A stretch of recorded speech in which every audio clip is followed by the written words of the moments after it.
ఉన్నా అధ్యక్ష. అధ్యక్ష, ఇప్పుడు ఆ రోజు మేము బడ్జెట్ ప్రవేశపెట్టినాము, దాని మీద చర్చ జరిగింది, బిల్లు పాస్ అయింది, దాని మీద ప్రజలు తీర్పు ఇచ్చిండ్రు. దట్స్ ఓవర్ అధ్యక్ష. ఇప్పుడు మీరు బడ్జెట్ ప్రవేశపెట్టిండ్రు, మీ బడ్జెట్ మీద మేము మాట్లాడుతున్నాం. మా బడ్జెట్ మీద మాట్లాడదామంటే టైం పెట్టండి, గత బడ్జెట్ మీద డిస్కస్ చేద్దామంటే ఇంకొక రోజు ఫుల్గా మాట్లాడదాం అధ్యక్ష. 2.5 ఏళ్ళు అయినాక ఇంకా మీ కథ, మీ బడ్జెట్, మీ లెక్కలు అని చెప్పుకుంటా ఇంకా ఎంతకాలం గడుపుతారు అధ్యక్ష? ఇప్పుడు చర్చ జరుగుతున్నది బట్టి గారు ప్రవేశపెట్టిన బడ్జెట్ మీద. డెఫినెట్గా దాని మీద మాట్లాడతాం కదా అధ్యక్ష. మీరు మా బడ్జెట్ మీద మాట్లాడదామంటే పెట్టండి. మా బడ్జెట్ అప్పుడు మేము పెట్టినాము, మీరు మాట్లాడినరు, బడ్జెట్ పాస్ అయింది, ఓటింగ్ జరిగింది, దాని మీద ప్రజలు తీర్పు ఇచ్చిండ్రు. నవ్వు మీరు చెప్పింది కదా మేము ఇన్ని చేస్తాం అన్ని చేస్తామని చెప్పినప్పుడు ప్రధాన ప్రతిపక్షంగా ప్రజల గొంతుకై ప్రజల పక్షాన ప్రశ్నించడం మా బాధ్యత అధ్యక్ష. ఇప్పుడు రుణమాఫీ ఎందుకు కాలేదంటుండ్రు? మీ నాయకుడే చెప్పింది కదా, కేసీఆర్ గారు 2 లక్షలు చేసిండని సంతోషపడకుండ్రి, ఉరుకుండ్రి, మళ్ళా తెచ్చుకోండి, లైన్ కట్టుండ్రి, బ్యాంకుకు పోండి, మళ్ళా తెచ్చుకోండి, నేను రాగానే 7 తారీఖే మాఫీ చేస్తా అని చెప్పింది కదమ్మా. నీ మాట నమ్మే ఉరికి తెచ్చుకున్నారు వాళ్ళు. నువ్వు మోసం చేసినావు, గదే చెప్తున్నా. నేనేం చెప్తున్నా? ఇంకోటి అధ్యక్ష, మీరేం చేసిండ్రు అంటున్నారు. అంటే నా సబ్జెక్ట్ డైవర్ట్ అవుతుందని నేను వారికి సమాధానం ఇయ్యలేక కాదు అధ్యక్ష. Every point I can answer అధ్యక్ష. ఆనాడు బీఆర్ఎస్ ప్రభుత్వం 1,62,000 ప్రభుత్వ ఉద్యోగాలు ఇచ్చింది. 95% లోకల్ రిజర్వేషన్ తెచ్చాము. రాష్ట్రపతి ఉత్తర్వులను సవరించాము. అయితే నేను చెప్తే ఇంకా చాలా విషయాలు ఉన్నాయి కానీ అధ్యక్ష, దాంట్లో బోను నా ఇష్యూ డైవర్ట్ అవుతుంది కనుక దయచేసి నేను మీతో కోరుతున్న ఎలియా మినిస్టర్ గారు, ఫైనాన్స్ మినిస్టర్ గారు ఇవ్వాలి, కానీ ఇట్లా తాపకొక్క మంత్రులు వేస్తే నా సబ్జెక్ట్ పోతుంది అధ్యక్ష.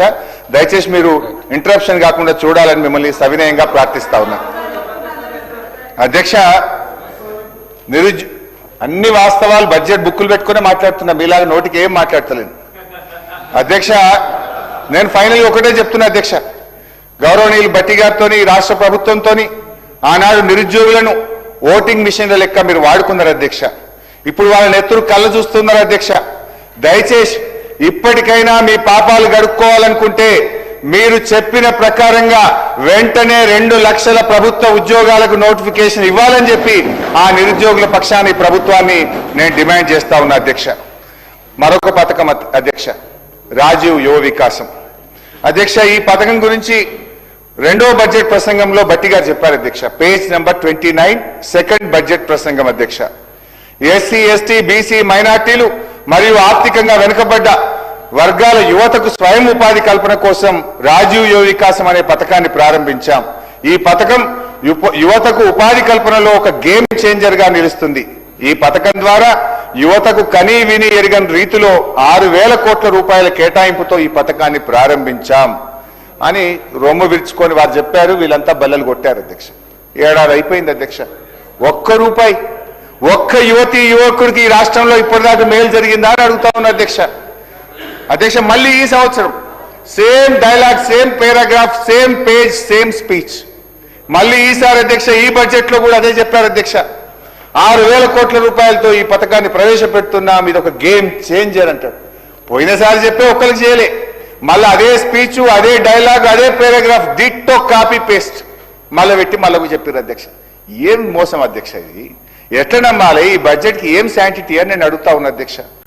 మీరు గేమ్ చేంజర్ అని డప్పు కొట్టుకున్న ఈ పథకం కింద ఇప్పటి వరకు ఎంతమంది ఎస్సీ, ఎస్టీ, బీసీ, మైనార్టీ యువకులకు సాయం చేశారో ఒక్కసారి ఆ వివరాలు చెప్పాలని చెప్పి గౌరవనీయులు బట్టి గారు నేను అడుగుతా ఉన్నా అధ్యక్ష. కానీ విని ఎరగని రీతిలో కేటాయించిన 6,000 కోట్లు ఏ యువకుల ఖాతాల్లో పడ్డాయో, ఎవరి జేబుల్లోకి మళ్ళాయో, లేక మీ ఎగవేతల ఖాతాలో జమైనాయా క్లారిఫై చేయాలని చెప్పి బట్టి గారిని నేను అడుగుతా ఉన్నా అధ్యక్ష. నాకు సందేహం వస్తుంది అధ్యక్ష.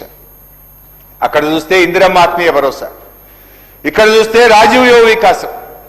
పేర్లు ఘనంగా ఉన్నాయి. పాపం పెద్దలు ఇందిరమ్మ గారు, కీర్తిశేషులు రాజీవ్ గాంధీ గారు పేరు పెట్టింది అధ్యక్ష. నాకంటే రేవంత్ రెడ్డి గారు అంటే ఐ నో హిమ్, ఎందుకంటే నాతో కూడా పనిచేసింది.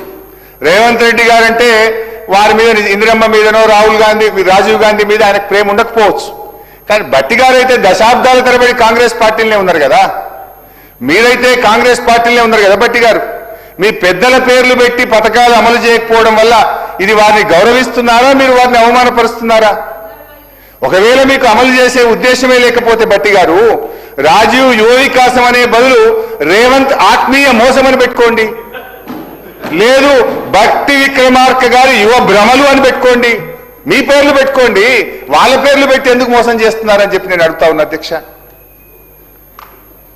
అధ్యక్ష. మహిళల విషయంలో ఏం చెప్పారు?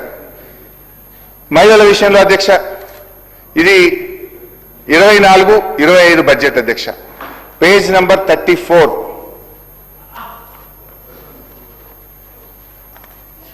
పేజ్ నంబర్ 34 అధ్యక్ష.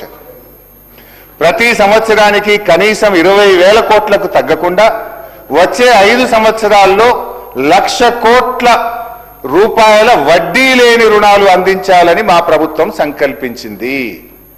1,00,000 కోట్ల రూపాయల వడ్డీ లేని రుణాలు అందించాలని మా ప్రభుత్వం సంకల్పించింది అధ్యక్ష. రెండో బడ్జెట్ అధ్యక్ష, 25-26, పేజ్ నంబర్ 37.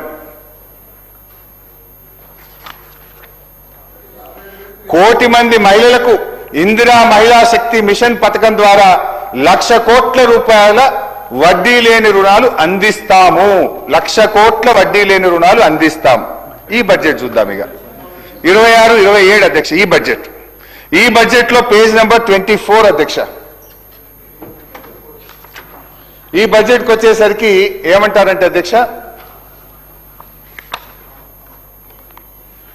5 సంవత్సరాల్లో 1,00,000 కోట్ల రూపాయల మేరకు